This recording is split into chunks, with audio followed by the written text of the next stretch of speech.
It all began when my friends Josiah and Matthias invited me to hear the new teaching sensation in our neighborhood.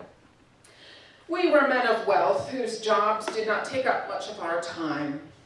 Life could get kind of boring sometimes. Just going from party to shopping, to studying Torah, to shopping, to partying.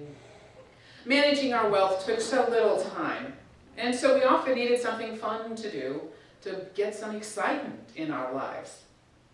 And one of the fun things we found to do was to challenge the newest teacher to a battle of wits. It was really never much of a challenge because, well, you know. But it was something to do, bring a little excitement into our lives. They had heard this new preacher several times and said he was different, but they were looking forward to taking him down a peg or two. So I set off to join them, anticipating a short diversion from the monotony of life. His name was Jesus. They said he was a Galilean. Can anything good come out of Galilee? But I was surprised when I first saw him. He was different than the regular wild prophets. Not at all like that John the Baptist character. Whew, he was a few blocks short of a pyramid. This Jesus was dressed as a regular peasant. Clean, tidy, hair, beard. He's much more than his appearance that was different. His demeanor was one of strength and love. He spoke well, and he knew his scriptures. Actually, if I were honest, he kind of glowed. Maybe that's not the right word, but he definitely emanated strength and love. He talked to folks and he looked them in the eye as if he cared and he wanted to know them. Actually, most of the time, he appeared to already know who they were and what their dreams were and what they wanted. He was quite unusual. And he did more than rant and rave against the Romans or against the religious establishment. He reached out and he healed folks. It was fascinating to watch. Something extraordinary always happened around Jesus. Anytime you were around him, something was always happening. I remember this one time, these 4 guys actually got up on the roof and tore the roof off so that they could let their friend down in front of Jesus so he could be healed. He draws amazing crowds. Well, Josiah, Matthias, and I had watched Jesus for a week before we had a strategy to confront him and trip him up. I usually went into these things with some enthusiasm, but this time I wasn't so sure. But I went along. Actually, the religious types were so uneasy with him that they were kind of lining up to banter with him, and so we were not sure we had much to add to the conversation. But it was entertaining to see him best defend the Pharisees. We joined in on several conversations, and Josiah and Matthias were just hot to bring this guy down. I listened, and I thought, I think this one is a genuine article. I think he's for real. So one day, after Josiah and Matthias had been confronting him with the others, and this Jesus bested them every time, I'll tell you, I walked away with them, and then I made my excuses to be somewhere else, and I doubled back so I could be with Jesus again without Josiah and Matthias. And I followed along for a while. I wasn't sure what I was doing there. I kept telling myself to go home, but I couldn't leave. And finally, there was this break in the crowd and a moment of silence, and I stepped forward and I asked him a question that had been bothering me. I said, "Good teacher, what must I do to inherit eternal life?" And he turned the conversation away from his goodness and put it back on God. He's a very humble guy. And he said, "You know the commandments. Don't murder, don't commit adultery, don't steal, don't lie, don't cheat, honor your father and your mother." And I said, "Teacher, I have done all these from my youth and kept them all." And Jesus looked me straight in the eye and he paused. And love was pouring out of his eyes. And he replied with a sad smile, "There is one thing left. Go sell all that you have and give it to the poor, and come follow me." Whoa. I stopped dead in my tracks. like a fool, my mouth hung open. I didn't know what to say. I stood there, speechless. He wanted me to give up all my wealth and then follow him. I was shocked. Finally, I couldn't think of anything to say, so I hung my head and I walked away. I stayed away for a while. I couldn't look him in the face again. Even though I had followed all the Jewish law since I was a child and was well respected at the synagogue and among my Jewish friends, they knew me for my piety, I couldn't look this man in the face. How could he want more of me? To give up my wealth? That would mean I have to give up my home and my status and my friends and my family and my life situation and all the things that had my identity and made me who I am. How could he ask me to give up my wealth and all that went with it? I was angry. I was mystified. I couldn't understand why he would want this of me. I wasn't a prophet. I wasn't a disciple. I gave to the synagogue and temple. I purchased my required offerings. I gave to the poor. Wasn't this enough? And it kept eating at me like a maggot on a dead carcass. And I began to follow him again, staying on the fringes of the crowd so he wouldn't see me, just observing him to see if there was more that I could learn from him.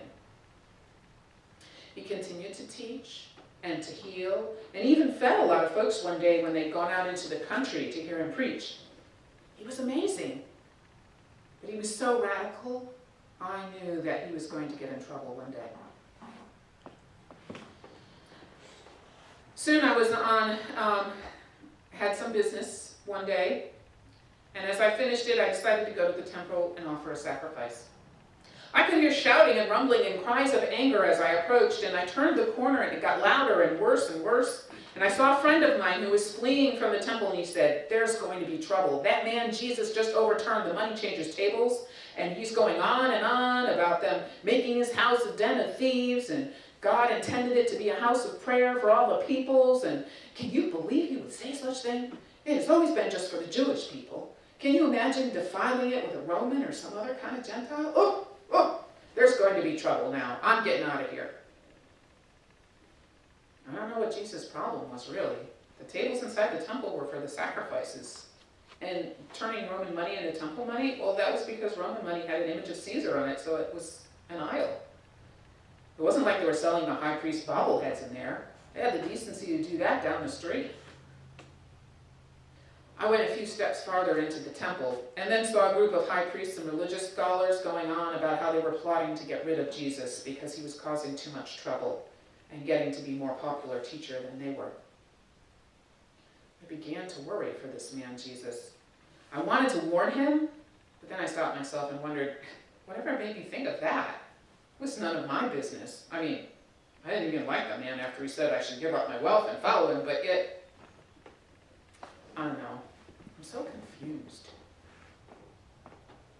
In spite of my fear of being associated with this man and feeling in the eyes of the Pharisees and religious scholars who were my friends and colleagues, I continued to follow this Jesus when I could. I heard through the grapevine that they were going to send some of the best scholars out to bait him and try to get him to incriminate himself. I knew the time and place, so I went along and I hid in the crowd. And they came up to Jesus, simpering and fawning over him, saying, "Teacher, we know you are sincere, and teach the way of God in accordance with the truth. Should we pay taxes to Caesar or not?" Clever. I did not see how he could get out of this one. But he just looked at them with love, and that sad smile he had given me earlier, and said, "Why are you playing these games with me? Bring me a coin. Let me look at it." And they readily handed him one. And Jesus said, "This engraving, what does it look like? Whose name is on this coin?" And they answered, "Caesar." And Jesus replied, "Well, give to Caesar the things that are Caesar's, and give to God the things that are God's." I had to cover my laugh as I saw their mouths hang open, speechless, much as mine had when he told me to give my wealth to the poor and follow him. I don't know why. It shouldn't have mattered to me, but I was glad he had bested them. I liked this man. I thought he was a man of goodness and integrity, and maybe even a man of God. I hated to think what they were plotting and planning to do to him because of his candor and his challenges to the religious establishment. The more I listened, the more he seemed to be speaking the truth. He was only saying what the prophets had said before him: love one another, take care of the widow and orphan. What harm could be in that? I guess it may have bothered them that he seemed to say what he meant and meant what he said, and he was doing it, not just saying it. I continued to follow him from afar. The parties and occupations of my friends Josiah and Matthias did not seem so interesting anymore.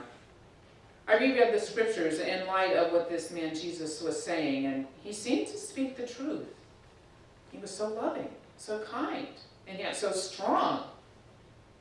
I knew he had to be of God. I knew he was right. I was very afraid for him. I wasn't sure I knew what he had asked me to do. And I struggled with what it meant to give away all my wealth. I would find myself daydreaming about it. How could it be that I could follow him? What would it be like to follow unencumbered, without my chariots of stuff to go with me? To not have to worry about what my rich friends thought of me, or how I dressed, or the wealth of somebody stealing my jewels.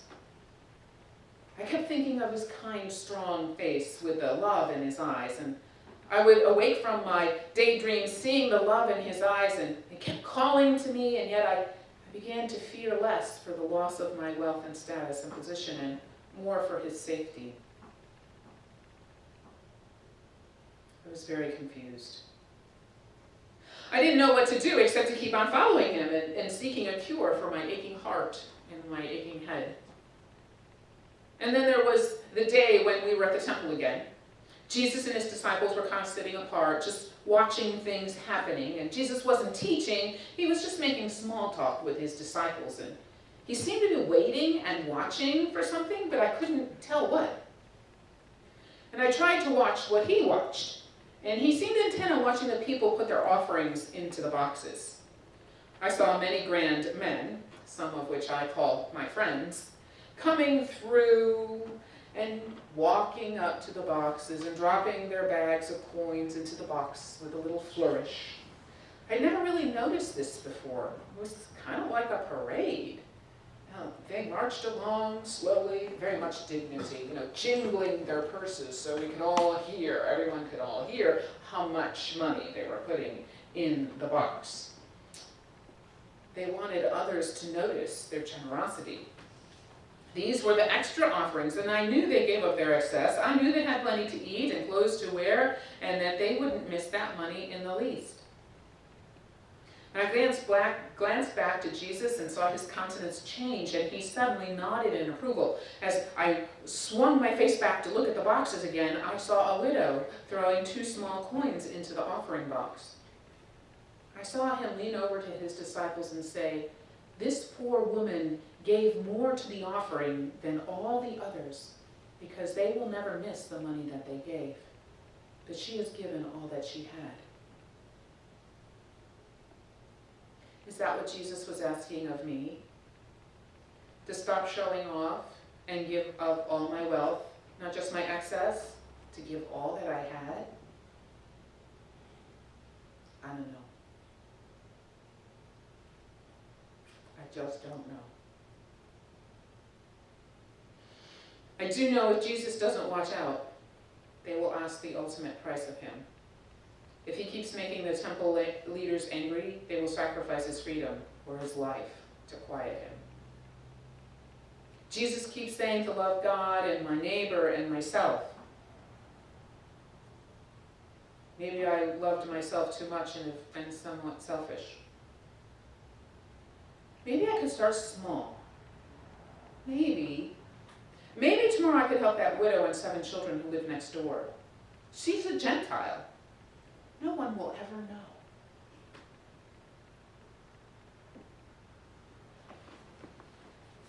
Maybe that's what happened. Maybe not. Let us stand and sing.